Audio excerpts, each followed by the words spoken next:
Olha, o resultado das primárias da Argentina acende um sinal amarelo também aqui no Brasil, porque o populismo está a caminho de voltar ao poder no vizinho país. E é fácil explicar, né, Cláudio Humberto, Thaís, você que é tão ligado em economia, Pedro Campos e Rafael. Ora, o cidadão comum, aquele que, né, labuta o dia inteiro para no fim do mês quase empatar quando não perde para a inflação o seu dinheiro, ele, com o populismo, né, que era representado pelos Kirchners, ele tinha condições de comprar a sua comida, de se vestir, de viajar, e para ele pouco importava a dívida externa, a dívida pública. Infelizmente é isso. Aí desacerta todas as contas, mas o cidadão não tem essa percepção de que a inflação é o maior inimigo do seu salário, como nós já vivemos isso aqui. Então esses resultados aí que dão 47% para a chapa de Alberto Fernandes e Cristina Kirchner contra a de Macri, que teve 32%, essa distância de 15 pontos percentuais não foi detectada por nenhum instituto de pesquisa. Se acontecer isso em outubro, lá são precisos 45% dos votos para eleger o presidente da República e 40% caso haja uma diferença de 10 pontos entre o primeiro e o segundo. Tudo parece, a menos que aconteça aí uma guinada, que é improvável, não é possível, mas é improvável, o presidente Maurício Macri está em maus lençóis para conseguir a reeleição. O inquietante dessa história é que não é apenas o retorno do populismo, é o retorno de ladrões ao poder, né? O que é inquietante é isso, as pessoas meio que, na Argentina tanto quanto no Brasil, tem muita gente que acha que essa coisa de roubar dinheiro público é detalhe. Que o importante mesmo é que eles faziam coisas que os agradavam, né? Que os líderes políticos faziam coisas que os agradavam. Esse casal Kirchner roubou muito, é uma coisa impressionante. As denúncias contra eles são chocantes, né? Tanto quanto aqui no Brasil também, envolvendo o ex-presidente Lula e sua turma. E, no entanto, a gente vê como aqui o ex-presidente continua muito popular, tanto quanto o Kirchner, a Cristina, permanece popular lá na Argentina. Ô Cláudio, você sabe se aqui no Brasil tivesse, se lá na Argentina tivesse uma lei como aqui do Brasil, a lei de responsabilidade fiscal, a Cristina Kirchner estaria presa por isso. O que ela fez na economia nos 10 anos que ela ficou lá no poder, ela e o marido, assim, multiplica por 10, pelo menos, o que a Dilma fez nos 5 anos e meio, quase 6 que ela ficou no poder. Do ponto de vista da inflação, do ponto de vista do controle dos preços, da manipulação dos dados do gasto público. A conta de luz na Argentina, enquanto a gente aqui em 2015 sofreu um reajuste médio de 70% na conta de luz em 2015, e eu sempre cito o caso do Maranhão, que é o estado mais pobre do país, precisou reajustar a sua conta de luz em 90% em 2015, porque a Dilma segurou a tarifa da luz na caneta, e isso explodiu de um ano para o outro, aliás, depois de 3 anos. Lá na Argentina, o primeiro reajuste da conta de luz, depois que o Macri entrou, foi de 300%, e já passou de 500% o reajuste da conta de luz, porque o cofre público foi absolutamente assaltado para manter uma diferença de preço, que aí é a base, é o populismo mais do que irresponsável, é o populismo criminoso. A mesma coisa da inflação. O Macri, quando entrou, conseguiu fazer a inflação voltar para baixo de 30% e agora está conseguindo, com muito esforço, evitar que ela passe de 50% ao ano. Tem economistas tratando desse tema esse fim de semana nos jornais, e um levantamento mostra que nos últimos 40 anos, a cada 3 anos, a Argentina viveu uma recessão. Eles não têm moeda como uma instituição importante para o equilíbrio macroeconômico de um país há 40 anos, há mais de 20 anos que eles lutam com essa coisa da dolarização da economia, e foi exatamente quando o Brasil se descolou, quando o Brasil criou o real e conseguiu fazer o real sobreviver em 99, criando o sistema de metas para a inflação, liberando o câmbio, que é outra coisa que eles não conseguiram fazer, metas para gasto público, é que a gente começou a se descolar deles. É uma tristeza, porque a pobreza na Argentina cresceu 40% nos últimos 5 anos. Então, é uma coisa, é uma perda incalculável. Lembrando que a Argentina sempre foi a Europa da América do Sul, né? Até a Primeira Guerra, né?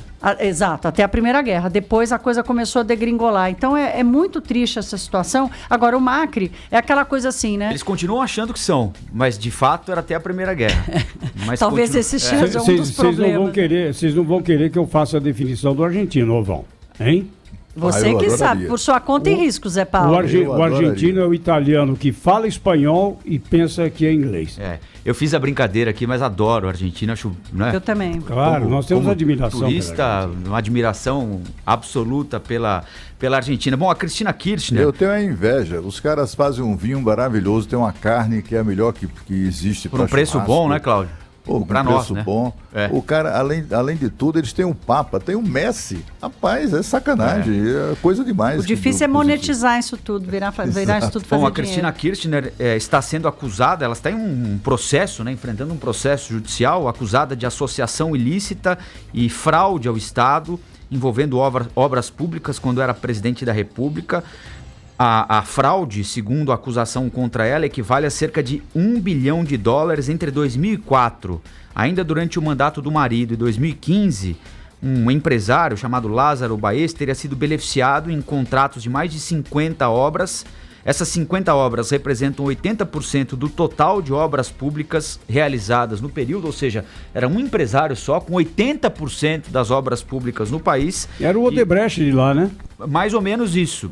Acho que até mais concentrado, porque aqui a gente tem um grupo de empreiteiros. Lá era um empresário só com 80% de tudo. Ela enfrenta 12 processos na justiça, tem 5 julgamentos pendentes, 6 pedidos de prisão preventiva que nunca foram levados adiante, porque assim lá como cá, o foro privilegiado fala mais alto. Ela tem foro privilegiado como senadora e se a chapa que ela compõe for eleita, ela terá foro privilegiado como vice-presidente da República e aí qualquer sanção contra ela terá de passar pelo processo legal e também por um processo político no Congresso Nacional. Mas eu acho, para nós, além dessa análise importante aqui que vocês já fizeram sobre o resultado lá na Argentina, tem 2 pontos importantes. O primeiro deles é sempre fundamental, né, levar em consideração que existe gente por trás da necessidade de qualquer ajuste, né? E por mais que o ajuste seja necessário, justificável, é preciso levar em consideração que sangrar as costas das pessoas que já pastaram um monte sempre provoca danos. E aí é muito difícil mensurar até onde um político deve ir fazer o que é necessário e até onde impingir mais sofrimento a quem precisa de oxigênio e não de mais sofrimento, né? É muito difícil, é uma escolha difícil de ser feita. O presidente Maurício Macri aparentemente não soube fazer. Ele começou, tirou o pé, aí voltou a fazer aquilo que ele mesmo condenava, congelando preços, né? Permitindo pagamento a prazo, sem cobrança de juros de determinados produtos, ou seja, ele passou a replicar uma política econômica que ele mesmo tentou consertar, mas aparentemente com um peso desmedido no início do mandato. E está pagando preço por isso. Agora, se é justo Rafael, ou não, aí Inês é morta. Ele tá pagando um preço por isso. E em segundo lugar, o presidente Jair Bolsonaro tomou um lado na eleição na Argentina, né? Isso é sempre bastante delicado, né? O ex-presidente Lula fez isso também, é um erro, a Dilma, né, fez. Ele foi lá e tomou um lado e disse, olha, o meu candidato aqui é o Maurício Macri. Se, é claro, em 2 meses e meio, tudo pode acontecer, de repente uma verdade, mas são 15 pontos, né? É difícil. Se em 27 de outubro, no primeiro turno ou no segundo turno, der a chapa de oposição, nós temos uma relação para cuidar. O presidente Bolsonaro tem mais 3 anos e 2 meses de mandato a partir da eleição na Argentina. Ele tem uma relação para restabelecer com a Argentina. O acordo com a União Europeia. Um acordo com a Argentina, um acordo com a Argentina é um dos principais parceiros comerciais do Brasil. Exato. Agora, só um ponto aqui, que eu vou fazer uma ressalva ao Macri, eu não estou defendendo a política econômica dele, não. Ele fez uma aposta muito arriscada e ele perdeu feio. E como disse o Rafael, eu lembrei aqui, empobrecimento da população argentina é absurdo. Ele fez uma aposta de que haveria mais estabilidade na economia internacional por mais tempo. Ele não contava com Trump, não contava com a guerra comercial, que em 6 meses de governo Trump, a moeda americana sofreu uma valorização absurda por causa de políticas adotadas pelo Trump, que resolveu baixar demais o imposto para empresas, resolveu dar anistia para empresas que tinham negócios fora dos Estados Unidos para que esse dinheiro todo voltasse para lá. A política monetária americana começou a subir mais os juros, o que leva capital estrangeiro para lá, e isso acabou provocando uma desvalorização do peso argentino absurda. Ele não estava contando com isso. Ele fez uma aposta de que daria tempo para ele, em conta-gotas, arrumar o que a Cristina Kirchner tinha feito. Uma aposta arriscada que ele perdeu, mas quem está pagando a conta é o povo argentino.